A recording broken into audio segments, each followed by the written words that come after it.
Parents et amis, avec Gilles Parent.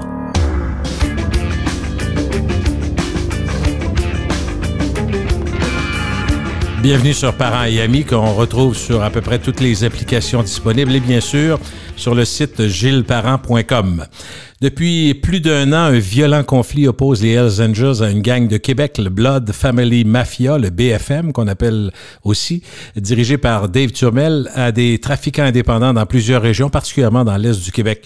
Dernièrement, un ado de 14 ans a été retrouvé sans vie à Frampton en Beauce, vous l'avez sûrement entendu et vu, près du repère des Hells Angels. Il est l'un des 2 ados de 14 ans qui aurait été envoyé par une gang de rue de Montréal, intéressés à s'ingérer dans cette guerre avec les Hells pour avoir leur part de revenus. Pour comprendre les enjeux, les forces en présence, on va retrouver le journaliste aux affaires criminelles de la presse et aussi membre de leur équipe d'enquête. Bonjour Daniel Renaud, comment ça va? Oui, ça va bien, merci. Bonjour Gilles. Je sais que vous êtes très occupé, beaucoup d'entrevues, on vous voit à la télé, on vous lit. C'est une période, pour un journaliste comme vous, faste, mais en même temps, c'est pas toujours des bonnes nouvelles pour le grand public. Parce que, sincèrement, Daniel, l'histoire du jeune, l'enfant de 14 ans retrouvé mort calciné, a renversé tout le Québec. Ça a été vraiment... en tout cas, je regarde autour de moi, les gens, mais on est rendu là. C'est la question que tout le monde a en tête. Oui, effectivement, Gilles, ça a frappé l'imaginaire. Ouais. Et oui, on en est rendu là. On avait déjà commencé à avoir un aperçu durant la pandémie, durant les fortes vagues de vol de véhicules. Régulièrement, les policiers arrêtaient des mineurs au volant de ces véhicules volés et même parfois trouvaient des armes à feu dans les véhicules. Donc déjà, là, on commençait à avoir un avant-goût. Et rappelez-vous aussi, durant la pandémie, à partir de 2020, il y a eu des vagues de violence armée qui ont frappé Montréal et Laval. Et là aussi, encore de très jeunes individus armés.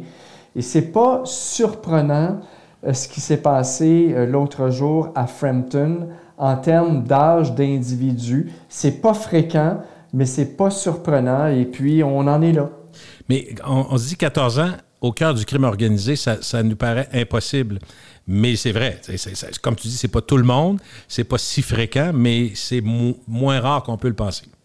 Oui, ça commence à être moins rare. Moi, ça fait déjà quelques années que j'ai remarqué, je dirais depuis les années 2010 à peu près, je couvre le crime organisé à peu près depuis ces années-là sur une base quotidienne et régulière. J'ai remarqué que des victimes du crime organisé étaient très jeunes. 23 ans, 25 ans, 22 ans. On ne voyait pas ça avant.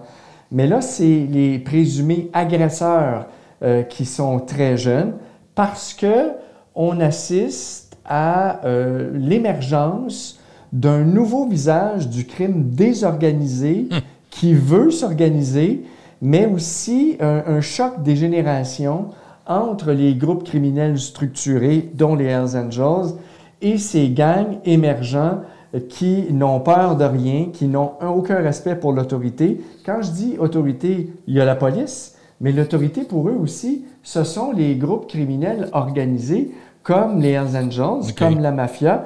Et ces groupes-là aussi n'ont pas de respect pour cette autorité-là. OK, je comprends. Donc, les règles établies par les Hells, eux autres, ils trouvent... Peu importe ce qu'ils ils passent par-dessus. C'est-à-dire qu'ils ne veulent pas s'y plier, dans le fond. Exact, parce qu'ils considèrent ne plus en avoir besoin. Ils considèrent qu'ils sont maintenant auto-indépendants. Ça, on pourra en parler un peu plus longtemps. Oui, absolument. Dis-moi, Daniel, je veux qu'on aille un petit peu à la source. Comment procèdent les bandits pour attirer les jeunes? Parce que j'essaie de voir, je me dis, est-ce qu'il y a une façon de faire qui ressemble, mettons, au proxénétisme? Parce que souvent, on va recruter des jeunes. C'est pas la même chose, mais là, dans ce cas-là, c'est des actes criminels. Mais dans les deux cas, mais on a plus entendu parler de ça à Québec avec les enquêtes Scorpion, tout ça. On entend de jeunes qui avaient été recrutés. Mais est-ce que la clientèle potentielle, souvent, provient des milieux défavorisés, par exemple? Oui, l'analogie est bonne quand même, Gilles, que vous faites. Mais évidemment, il y a plusieurs raisons. Je ne suis pas un expert du recrutement des gangs, mais j'en observe assez, puis j'écoute assez de témoignages, puis je lis assez de documents judiciaires pour savoir un petit peu comment ça fonctionne. Dans le fond, effectivement, ça peut être des jeunes désœuvrés dans des quartiers pauvres qui lâchent l'école jeunes, qui sont victimes d'intimidation, donc qui trouvent auprès des gangs une certaine force, qui trouvent aussi un esprit de camaraderie, qui se retrouvent soudainement, eux qui étaient intimidés en situation de pouvoir. Il y a l'attrait, évidemment, des armes à feu, parce que maintenant, on l'a vu, on l'a constaté durant les vagues de violence à partir de 2020.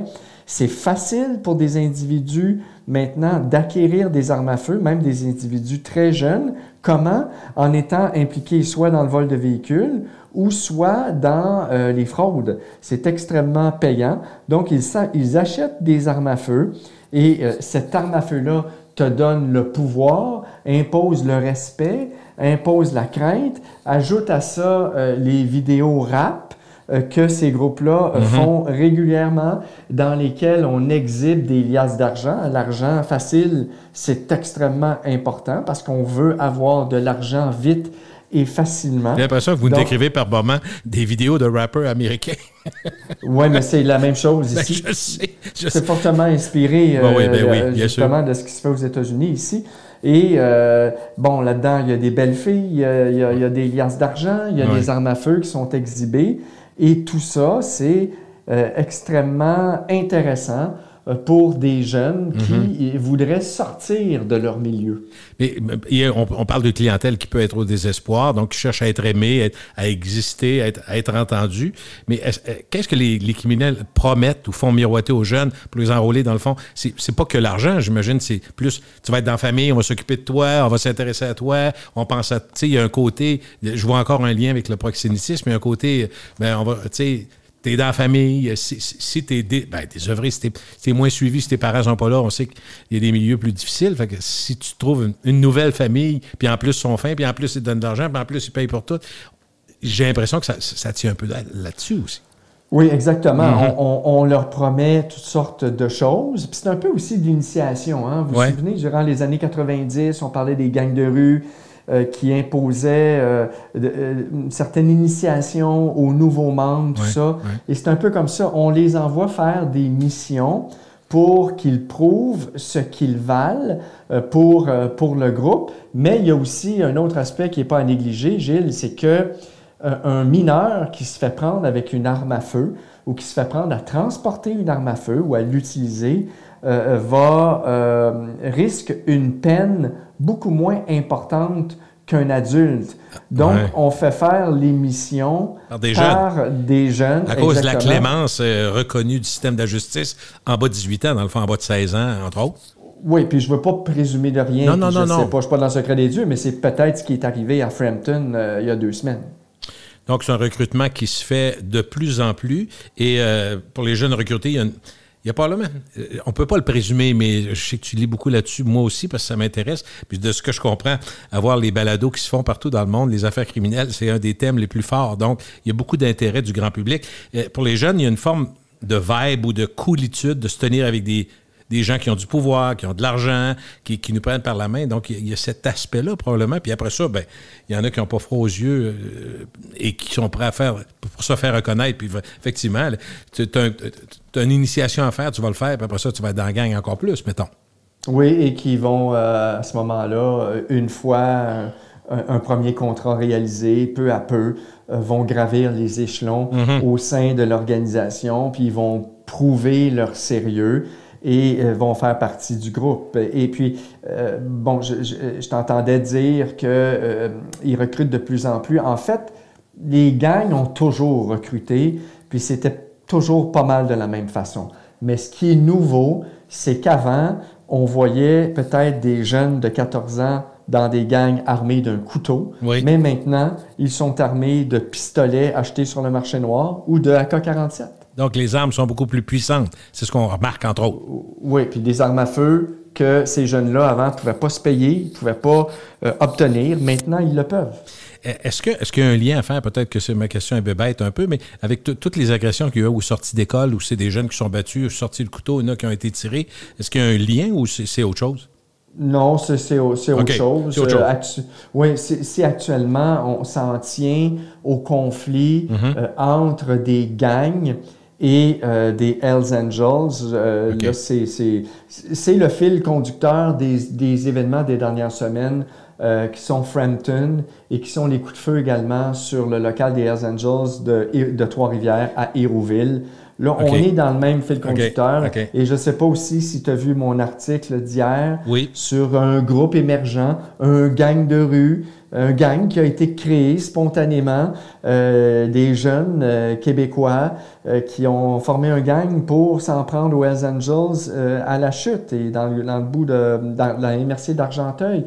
Donc, c'est ce genre d'émergence de gang-là qu'on voit dans plusieurs régions du Québec. Plus, bon, tu as parlé de Dave Turmel à Québec, il est connu. Il y a Al Boivin aussi au Saguenay. Et qui, eux, sont aidés par des gangs de Montréal. Et il y a des gangs de Montréal aussi qui sont impliqués dans ce conflit-là. Est-ce que l'ennemi, c'est toujours les Hells Angels? Pour eux, la domination depuis des années avec le fameux ticket modérateur, comment on appelle ça? Les redevances? Oui, les redevances, effectivement. Donc, c'est là-dessus surtout qu'on joue. Ils ne veulent plus payer ça? Ben, entre autres. En fait, si je peux faire un peu d'historique là, pour les gens, là, c'est que depuis 2013 à peu près, donc depuis 10 ans, les Hells Angels dominent littéralement le crime organisé au Québec. 2013, rappelez-vous, en décembre, le parrain de la mafia montréalaise, Vito Rizzuto, meurt de façon naturelle. Donc, c'est les Hells Angels qui s'allient quand même avec des membres de la mafia, mais qui prennent le haut du pavé. Donc, eux sont les plus dominants. Même la GRC, pas seulement la Sûreté du Québec, la GRC en fait une priorité nationale. Et ils contrôlent le crime organisé, ils sont un peu sur la vitesse de croisière. Et la Sûreté du Québec nous disait, il y a peut-être un an et demi à peine, 2 ans, que les Hells Angels contrôlaient environ 80 à 85% du territoire québécois. Il y a certaines parties à Montréal et à Laval qui leur échappent. Donc, Gilles, c'est un peu normal, quand tu es si dominant, que tu sois la première victime d'une rébellion des gangs, des jeunes qui ne veulent plus respecter les règles et qui ne veulent plus de l'autorité. Et je me souviens que les policiers de la Sûreté du Québec m'ont raconté que lors des premières violences armées en 2020, 2021, 2022, les policiers, dans le cadre de la stratégie Centaure de lutte aux armes à feu, avaient visité des bars pour parler à des membres influents du crime organisé, pour leur demander d'intervenir auprès des jeunes pour que cessent les violences armées. Et ils ont même parlé à Grégory Woolley, redoutable chef de gang qui a été assassiné l'année dernière, d'intervenir auprès des jeunes. Et Woolley leur a répondu: je le ferai pas, je parlerai pas auprès des jeunes, je leur parlerai pas, ils ne m'écouteront pas. Oh, OK. Et déjà, c'était en 2020-2021, c'était déjà annonciateur de ce qui se passe actuellement au Québec, surtout dans l'Est du Québec, mais à Montréal aussi. On me dit qu'il y a des gangs qui ne veulent plus payer leurs redevances ou qui ne veulent plus être sous l'égide des Hells Angels. Pour continuer mon explication, c'est que les Hells Angels contrôlent aussi la distribution de cocaïne au Québec. Mais maintenant, il y a de plus en plus de groupes indépendants, d'individus indépendants qui ont des contacts dans les pays fournisseurs, dans les pays producteurs de cocaïne et qui ont des portes pour faire rentrer la cocaïne ici au Québec. Ils ont moins de besoin des Hells directement. Exact. Donc, ils sont autosuffisants. Indépendants, oui. Et là, se disent, j'ai pas d'affaire, moi, à payer 2000 $ du kilo aux Hells Angels. Je suis capable d'en faire rentrer moi-même, qui va être beaucoup moins cher, puis je vais le vendre moi-même, puis je vais faire plus d'argent. Ça, c'est une des raisons qui explique le conflit. Mais aussi, puis je ne veux pas faire de la psychologie à 5 cents, puis Gilles, tu m'arrêteras si tu trouves que je parle trop. Mais, tu sais, les jeunes aussi, actuellement sont, dans la société en général, veulent obtenir des résultats plus rapidement, sont peut-être moins loyaux envers leur employeur, ils ont plus le choix, tout ça. Le crime organisé aussi, c'est un microcosme de la société. C'est sûr, c'est sûr. C'est la même chose au sein du crime organisé. On veut tout de suite, rapidement, et ça crée des conflits entre le crime organisé structuré et le crime organisé émergent. C'est tellement intéressant ce que tu dis. Je vais le raccorder à quelque chose que je disais pas plus tard qu'hier en me préparant à cette entrevue. Un psychologue judiciaire aux États-Unis, mais je trouve que ça correspond à ce dont on parle là. Il dit, il y a un autre élément qu'il faut prendre en compte. Il y en a plusieurs, évidemment, qui expliquent ça. La rapidité, l'impatience. Il n'y a plus personne aujourd'hui qui patiente. Moi, je fais toujours à la blague en disant un enfant qui attend, mettons, qui demande au mois de mars un cadeau puis qui va attendre jusqu'à Noël. Aujourd'hui, ça n'existe plus, mais on a vécu ça, nous autres, dans le temps. Donc, aucune patience, impatience totale, mais lui, il rajoute à ça, puis ça me touche moins, mais ça touche beaucoup de gens quand même, les jeunes qui sont habitués aux jeux, ou les jeux vidéo, depuis toujours, puis là, ils ont des moyens, du pouvoir, de l'adrénaline, des récompenses excitantes de la part de la nouvelle famille. Donc, c'est comme... tu comprends l'image. C'est comme si c'était comme les jeux qu'ils faisaient où il y avait de la violence, où il y avait des armes, mais là, c'est dans la vraie vie. Il y a des vraies récompenses, il y a de l'argent, il y a de l'adrénaline, il y a du sexe pour certains aussi. Donc, de la nouvelle famille, c'est comme une nouvelle réalité ajoutée à celle de l'impatience qui fait que il y a comme un free-for-all, on n'a rien à perdre, puis go, go, go. Bien, en plus, j'ajouterais que ils vont s'enorgueillir d'avoir commis un crime et ça va bien paraître auprès de leurs amis ou auprès des gangs. Combien de fois on voit même des individus impliqués dans des violences armées, meurtres, tentatives de meurtre, faire eux-mêmes une vidéo après le crime. Et la publier. La publier pour dire que ce sont eux qui ont fait le crime. Donc, ils vont s'enorgueillir de cette situation. Ils vont le revendiquer sans trop, on ne tord pas un bras, là. Ils vont le faire naturellement. Oui, et c'est des jeunes qui n'ont rien à perdre, mais pas juste les jeunes.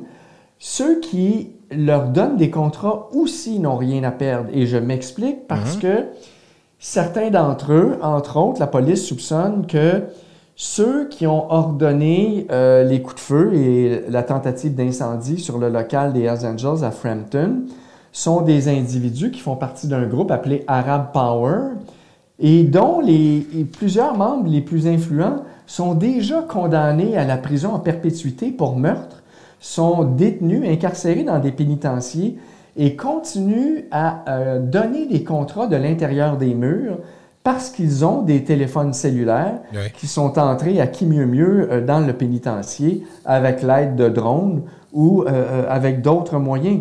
Et ça aussi, c'est un problème qu'à un moment donné, les gouvernements, la société devra régler. Oui, parce que nous, quand on regarde les nouvelles et qu'on lit les journaux, on se dit, voyons, comment ils font? Et si tout le monde le sait qu'il y a des drones, si tout le monde le sait que ça rentre, puis qu'il y en a tant, il y a quelqu'un qui ferme les yeux. Puis c'est là qu'on en arrive à peut-être à nous aussi douter du système où on se dit, il y a des complices. Souvent, tu sais, quand il y a eu des vols dans les aéroports, on s'est rendu compte qu'il y avait des complices sur le tarmac. Quand il y a des choses qui nous semblent impensables parce que la sécurité doit être présente, entre autres, je parle de l'aéroport, mais je parle aussi des prisons où il y a quand même, la sécurité, c'est un élément majeur. S'il y a tant entre guillemets, de lousse, on se dit, c'est soit de la complicité ou encore un manque d'effectifs, là. Oui, ou de la corruption. On me dit du côté des policiers qu'effectivement, la corruption existe en milieu carcéral. C'est peut-être pas nécessairement la corruption qui est responsable de la majorité des téléphones qui se retrouvent à l'intérieur des murs. C'est un facilitateur par moment, c'est sûr. Ça fait partie des problèmes. OK. Daniel, le grand public a vu il y a quelques jours une carte de la région de Montréal découpée en 6-7 noms de gangs de rue et leur territoire. Moi, j'ai regardé ça, je voyais Québec à la carte, mais c'est plus Guy Mongrain, c'est plutôt des gangs de rue. Malgré les noms de gangs différents, est-ce qu'ils ont des alliances entre eux, genre tous contre les Hells? Mettons qu'on recule un peu de la forêt. Est-ce que ces gangs de rue-là, même s'ils ne sont pas tous des chums, d'après moi, ils sont liés par une même mission contre les Hells? Non? OK. Non, il y en a même qui sont utilisés par des Hells Angels pour commettre des contrats. OK. C'est un peu mêlant, Gilles. Puis comme une infiltration à l'envers, dans le fond? Oui, parce que moi, je suis pas l'expert des gangs de rue à la presse. Là. Ma collègue Maïssa Ferrat est plus ferrée que moi. Là. Oui, mais j'en sais assez pour dire que, d'abord, il y a plus que 6 gangs de rue à Montréal. Il y en a aussi à Laval. OK. Puis là-dedans, il y a des allégeances rouges et bleues, mais tu peux avoir des rouges qui sont en conflit avec des rouges. Par exemple, des rouges de Laval en conflit avec des rouges de Montréal. Tu peux avoir des bleus de Montréal qui sont alliés à des rouges de Laval.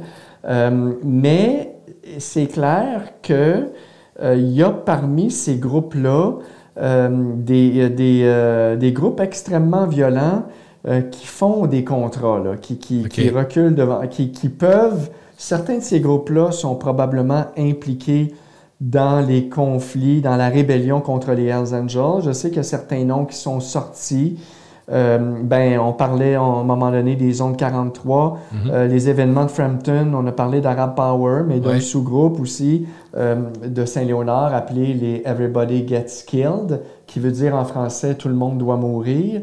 Il y a aussi les Prophet Boys, il y a aussi les Rolling 90s, très présents dans l'ouest de Montréal. Ça, c'est des noms de groupes que j'entends régulièrement. Respecte pas la loi 101 avec ces noms-là. Non, mais c'est comme les Hells Angels d'ailleurs, puis les clubs, clubs écoles. C'était de l'ironie, là, on comprend que les autres s'en foutent pas mal. Il y avait les Minotaurs à un moment donné qui, eux, respectaient. Là. Il y en a eu quelques-uns aussi. Mais pas, mettons qu'effectivement, on ne respecte pas beaucoup la loi 101 là, du côté des motards. Dis-moi, Daniel, est-ce qu'on peut imaginer qu'il y a des anciens Hells qui se disent « Ah, il y a une talle pas pire de l'argent à faire avec les gangs de rue, qui ont pu, par exemple, quitter les Hells et faire partie de gangs de rue? » Penses-tu que ça se peut? Tout est possible, mais je serais surpris parce que le problème avec les gangs de rue actuellement, puis on va parler de crimes émergents. On ne parlera pas d'individus de haut niveau issus des gangs de rue, comme par exemple l'était Grégory Woolley. Si on parle des gangs de rue émergents, un des problèmes, Gilles, c'est que les alliances sont tellement volatiles qu'une journée, ils peuvent être amis, puis le lendemain, tu te fais poignarder dans le dos.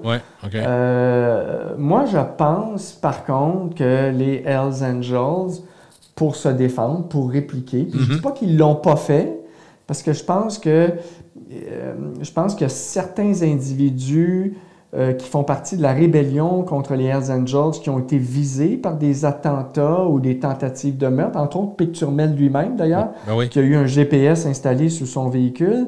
Mais je pense que ou bien les Hells Angels devront eux aussi utiliser la même méthode pour lutter contre ceux qui les attaquent, c'est-à-dire avoir recours à des membres de gangs de rue, mais aussi...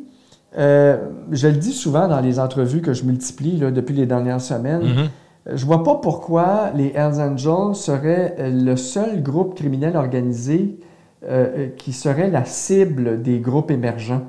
Je pense pas que la mafia soit éventuellement à l'abri ou d'autres groupes criminels organisés. Alors je me demande si un jour, ils pourraient pas, les groupes criminels organisés, décider de former une alliance pour justement mettre fin à cette rébellion-là. Mais là, je présume, je pense tout haut. C'est sûr que j'ai entendu parler de cette possibilité-là, mais c'est pas rien de solide, là. Il existe depuis plusieurs années les délateurs qui viennent aider les enquêtes policières souvent. Si la police avait essayé, ils font probablement, de s'infiltrer soit dans les gangs de rue ou rejoindre les... Est-ce qu'ils ont plus de chances, autrement dit, de s'entendre avec les Hells ou des gangs de rue, les policiers, s'ils veulent travailler de concert à l'intérieur des opérations? Bon, ça, c'est une bonne question. Je ne voudrais pas me fourvoyer dans la réponse. C'est sûr que ce que j'ai constaté là, en 30 ans, c'est que c'est beaucoup plus difficile pour les policiers d'infiltrer ou de recruter des membres chez les gangs de rue. En particulier quand ils sont issus d'une autre communauté culturelle. Par exemple, les Everybody Gets Killed, la police nous dit que c'est un gang de rue maghrébin c'est difficile, probablement, là, puis je sais, je peux m'en douter, d'infiltrer ou d'avoir une taupe au sein d'un groupe comme celui-là. Tu sais, Gilles, ça fait des années qu'on entend parler de la mafia russe et d'autres genres de mafia, la mafia iranienne. Et on n'en entend jamais parler finalement. Pourquoi? Parce que c'est très difficile pour les policiers de travailler ces mafias-là parce qu'elles sont très difficiles à infiltrer. Ça ne veut pas dire qu'ils ne sont pas là, qu'ils ne sont pas présentes au Canada, par exemple. Exact. Bon. Et effectivement, puis je voudrais répondre à ta question en 2 volets. Toutes les grandes enquêtes des dernières années de la Sûreté du Québec contre les motards, peut-être pas toutes, mais plusieurs, la police pouvait compter sur soit un agent civil d'infiltration ou soit un délateur qui les a aidés, qu'ils ont pu recruter, par exemple, en réussissant à en coincer un et en l'incitant à travailler pour elle. Ça, c'est très possible. En retour d'une peine moins grande. C'est souvent ça, hein? Ben, c'est qu'à un moment donné aussi, la personne est coincée. Elle se retrouve même en danger parce que ses frères motards le soupçonnent de quelque chose. OK, je comprends. Donc, plutôt que de se faire tuer, on va aller du côté de la police. Ça s'explique. Ça, c'est des choses qu'on voit. Maintenant, est-ce que c'est plus facile, parce qu'il y avait une deuxième question là, dans ta question, est-ce que c'est plus facile pour les policiers de discuter avec les motards? Bon, la réponse officielle, c'est non. En ce sens où les motards ne veulent pas parler aux policiers, les deux s'aiment pas. Par contre, quand les deux sont obligés de se parler, il va y avoir une certaine forme de discussion pour désamorcer, par exemple, des crises. C'est clair, ce qui se passe actuellement, j'ai l'impression, puis je peux me tromper, que c'est plus facile pour les policiers de surveiller les motards que les membres de gang. Oui. Surtout quand ils ont 14 ans puis qu'ils ne sont pas nécessairement dans les registres de la police, là. Mais donc les motards se sentent plus surveillés. C'est probablement plus difficile pour eux de répliquer ou de poser des gestes. Mais c'est une question intéressante. Puis j'ai pas la réponse. Est-ce que pour la société, c'est mieux d'avoir un crime organisé, structuré, fort, ou un crime désorganisé, comme c'est le cas actuellement, là, qui crée des violences armées un peu partout? C'est une question que sûrement des gens doivent se poser, mais tu sais... Ouais. Il n'y a peut-être pas une seule réponse aussi. C'est peut-être pas si évident que ça. Parce que, bon, la désorganisation, c'est quelque chose qui est épeurant puis qui est risqué parce que tu ne peux pas te fier à une parole de quelqu'un qui... Puis en plus, il ne faut jamais oublier que ce ne sont pas tous des gens qui prennent leur vitamine le matin puis qui prennent un verre d'eau puis de la salade le midi. C'est du monde souvent qui consomme. Fait que souvent, ça accélère, ça amplifie tout. Fait que tu peux pas avoir des réactions tout le temps normales. Là, la drogue est souvent très liée. Je ne veux pas dire qu'ils sont tous drogués, mais on comprend qu'il y en a plus là que dans un couvent de sœurs. C'est ça que je voulais dire.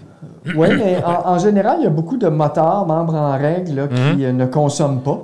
Je croirais ça, qui boivent même pas, pour être capables de garder leur sang-froid. Ils ne consomment même pas eux autres mêmes pas de drogue, rien. Ce qu'ils écoulent à qui mieux mieux. Là. Mais, les gangs de rue, on est moins sûr là-dessus, en tout cas. Mais c'est ça. C'est vraiment... donc, actuellement, il y a probablement des discussions en sous-main pour essayer de désamorcer des crises. Mais je parlais hier à quelqu'un, justement, qui me disait, tu sais, que, bon, à l'époque de Vito Rizzuto, c'était plus tranquille. C'était peut-être plus tranquille, mais les Siciliens ont quand même ordonné des meurtres à la belle époque de Vito Rizzuto, je dirais entre les années 90 jusqu'à son arrestation en 2004. Mais est-ce que, puis la police l'a arrêté en 2004, est-ce que la police aurait dû laisser Vito Rizzuto continuer à faire des crimes? Non. Et c'est vrai que c'est beaucoup moins stable depuis qu'il n'est plus là et durant d'ailleurs son incarcération. Mais à un moment donné, on doit agir pour empêcher ces crimes-là, c'est certain. Il y a eu un bout de temps où le grand public se disait, écoute, c'est un peu curieux, mais en même temps, peut-être qu'il y avait une portion de vérité là-dedans où on voulait se donner bonne conscience.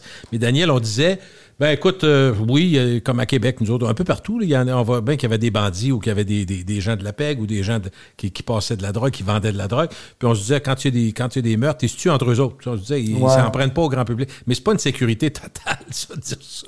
Ben, c'est pas une sécurité. Gilles, durant la guerre des motards, il y a eu une vingtaine d'innocentes victimes. Oui, c'est ça. Non, je comprends. Entre 1914 et 2002. On s'est gargarisé de dire ça longtemps. De dire, ils se tuent entre eux autres, il n'y a pas de trouble. Mais c'est plus vrai. Mais c'est pas vrai qu'ils se tuent juste entre eux autres. Non. Un exemple qui est quand même assez récent, la petite Myriam Boundaoui, 15 ans, qui a été tuée par une balle perdue alors qu'elle se trouvait dans un véhicule assise passagère à côté d'un individu au volant qui, lui, était visé par les tireurs. Mais tu sais, Gilles, durant les années 90, l'équilibre a été rompu. C'est souvent une question d'équilibre. Okay. Et là, ce qui se passe, on ne peut pas déjà comparer ça avec la guerre des motards des années 90. Là, je pense pas, même si le service de police de la Ville de Québec s'inquiète et a émis une alerte de renseignement en ce sens-là, en disant que le conflit qui s'en vient pourrait être pire que celui des années 90. Je pense qu'on n'en est pas là, mais quand même, à un moment donné, si l'équilibre est rompu, bien là, il va falloir vraiment prendre les actions qui s'imposent. D'ailleurs, il faudrait le faire tout de suite. Est-ce que les peines sont assez sévères? Est-ce que les peines pour les mineurs sont assez sévères? Est-ce que, je parlais tantôt de toute la problématique des téléphones qui rentrent à qui mieux mieux en prison. Il y a quelques années, il y avait un minimum de 3 ans d'incarcération pour les gens qui étaient arrêtés en possession d'une arme à feu. À la suite d'un jugement de la Cour suprême, ce règlement-là, cet article de loi-là a été un peu affaibli, si on se place du côté de la couronne ou de la police. Mais il y aurait vraiment des dispositions puis des choses à regarder. Tu sais, j'entendais parler la communauté maghrébine qui s'est rassemblée après la mort du jeune de 14 ans, qui parlait d'une commission d'enquête, qu'on devrait tenir une commission d'enquête sur le recrutement des gangs.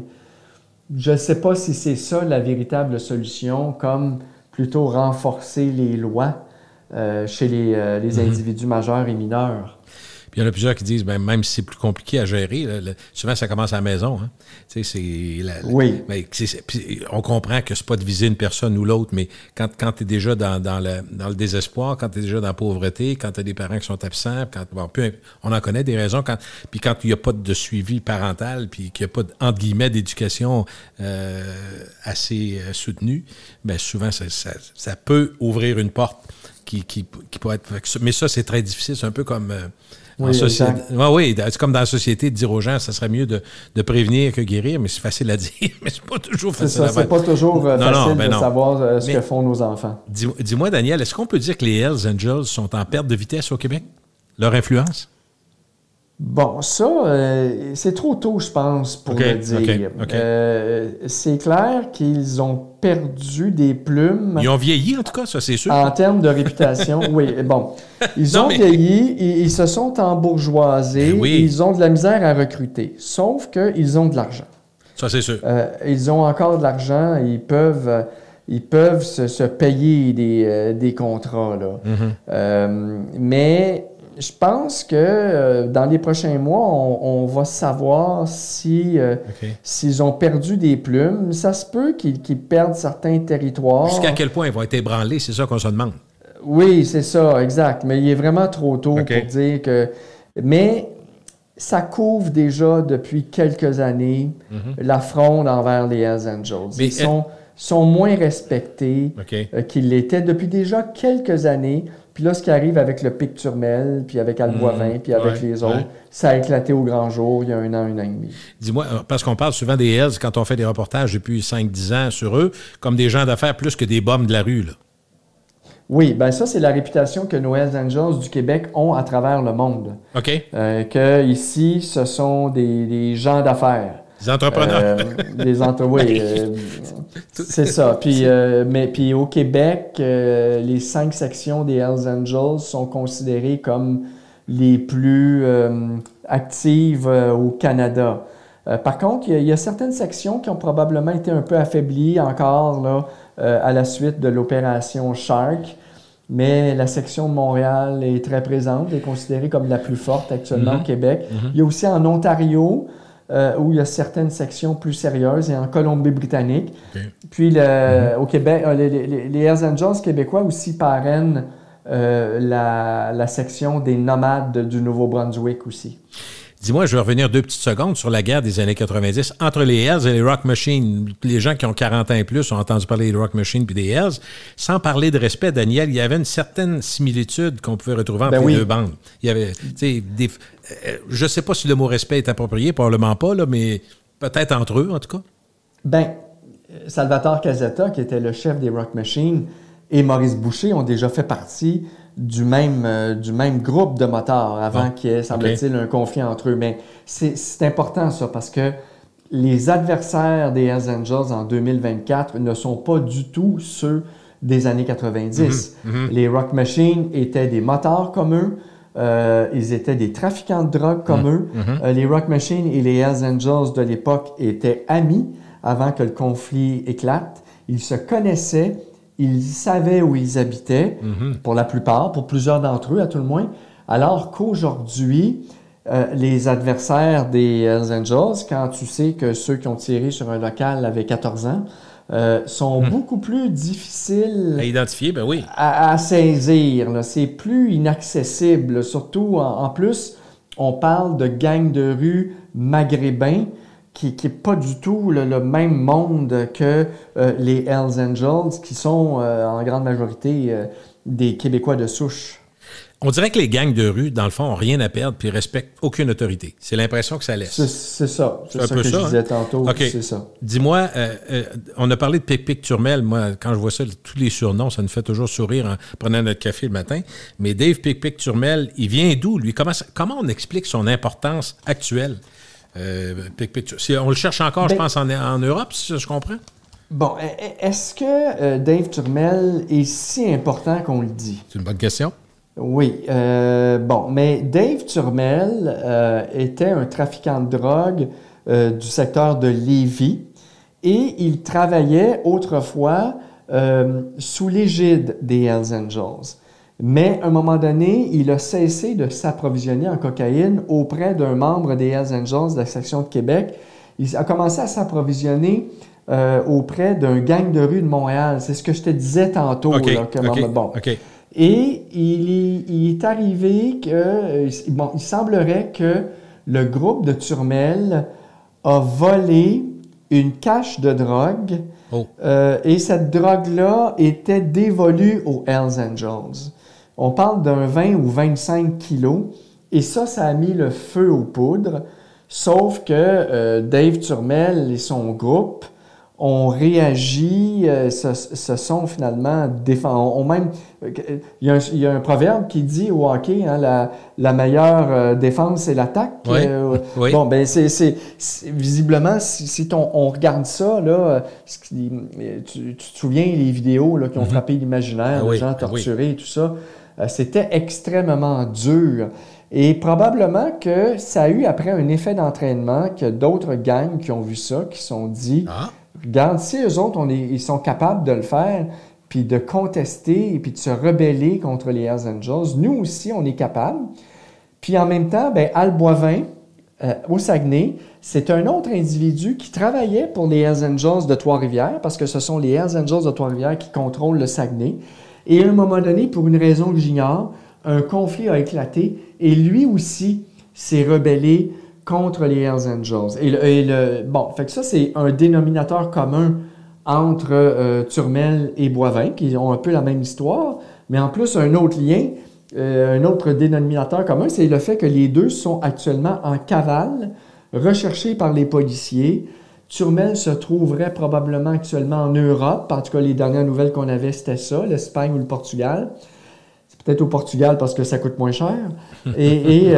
Alors que Boivin, lui, serait au Québec. Mais ils sont toujours recherchés. Mais c'est sûr qu'il y a quelqu'un qui va les délater à un moment donné. Mais ça me semble. Il y a toujours de l'argent au bout de la ligne. Fait que si la police veut absolument les retrouver, je ne sais pas si c'est la police qui va les retrouver en premier. ça serait peut-être mieux pour lui. Aussi, Gilles, tu sais, une cavale, ça coûte cher.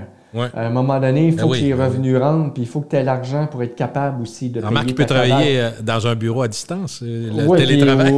Ou il peut être logé gratuitement, là, je ne sais pas. Là. Non, je comprends. Il y a ça aussi, mais les policiers m'ont déjà dit, parce que dans Shark, il y avait plusieurs Hells Angels qui étaient en cavale, à un moment donné, une vingtaine, puis les policiers me disaient, tu sais, à un moment donné, on va les voir rebondir parce qu'une cavale, ça coûte cher. Absolument. Dis-moi, parlant de police, est-ce que les forces policières, à ton avis, sont en mesure de maîtriser les criminels? Parce qu'on entend les représentants politiques, les maires, entre autres la mairesse de Montréal, le maire de Québec qui a dit, oui, c'est bien beau la Sûreté du Québec, mais ça prend de l'argent pour le SPVQ parce que lui, son impression, le maire de Québec, M. Marchand, c'est que les policiers municipaux sont plus...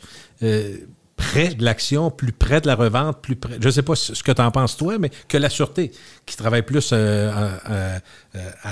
en plus large, dans le fond.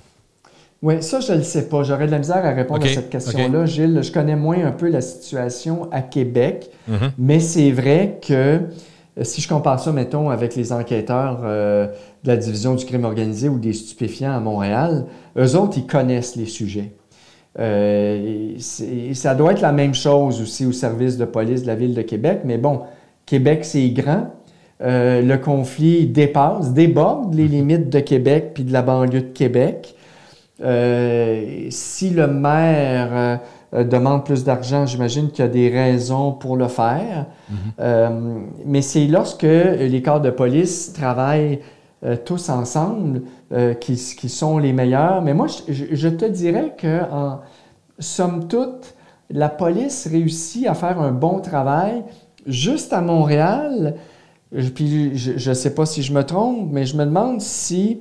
Bon, il y a eu un épisode de coup de feu là, il y a 2 jours, mais je me demande si ça faisait pas 1 mois qu'il n'y en avait pas eu. Avant celui de... Donc, tu vois que vraiment, les épisodes, les décharges d'armes à feu à Montréal semblent vouloir être en baisse considérable encore en 2024 comparativement, alors que déjà en 2023, ça avait baissé de 30 %.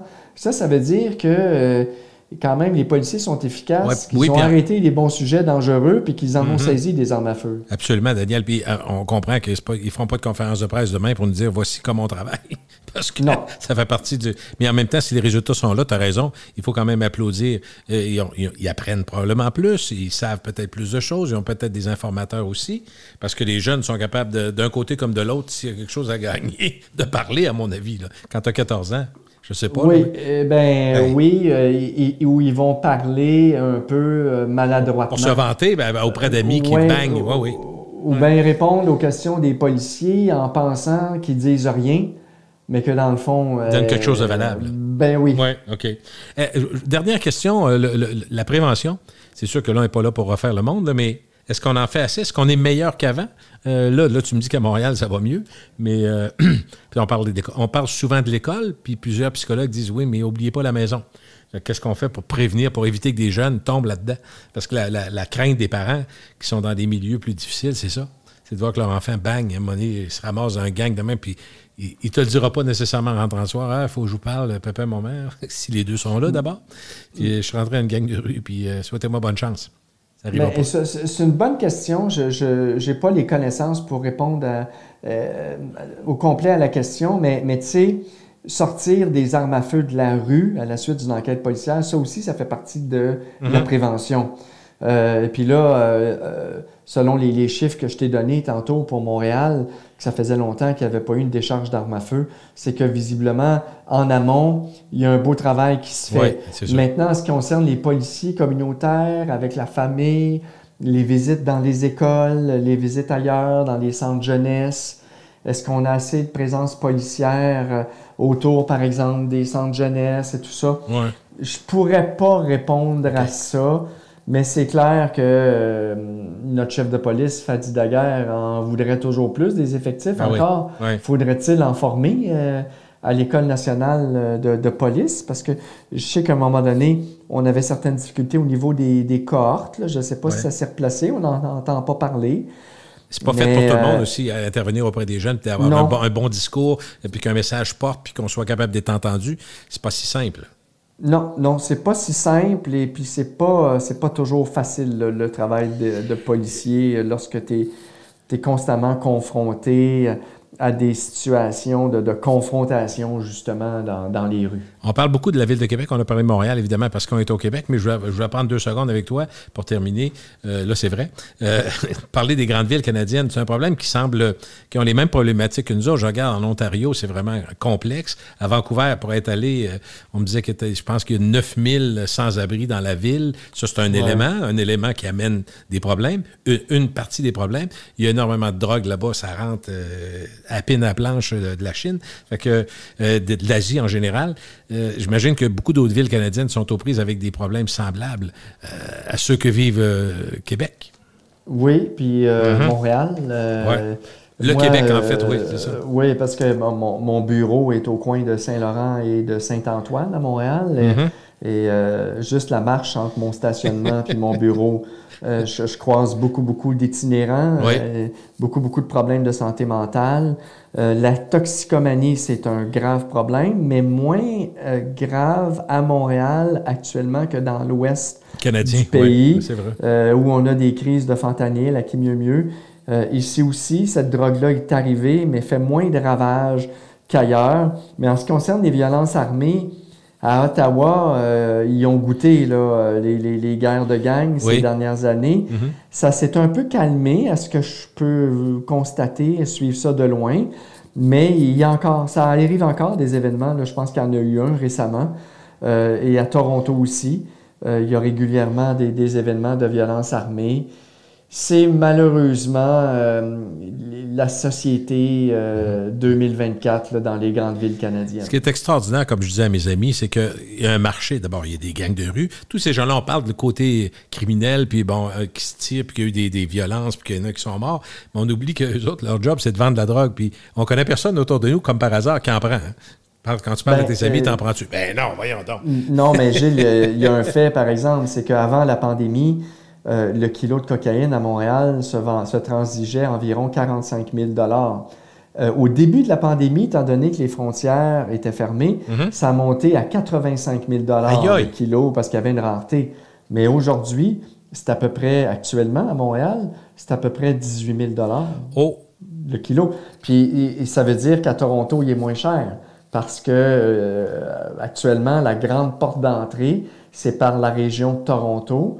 Et normalement, ils rentrent un peu moins cher à Toronto. Et c'est une fois que les organisations ou les individus criminalisés vont aller chercher ça à Toronto, qui vont ramener ça à Montréal. Et c'est là que le prix augmente d'à peu près 2 000 $.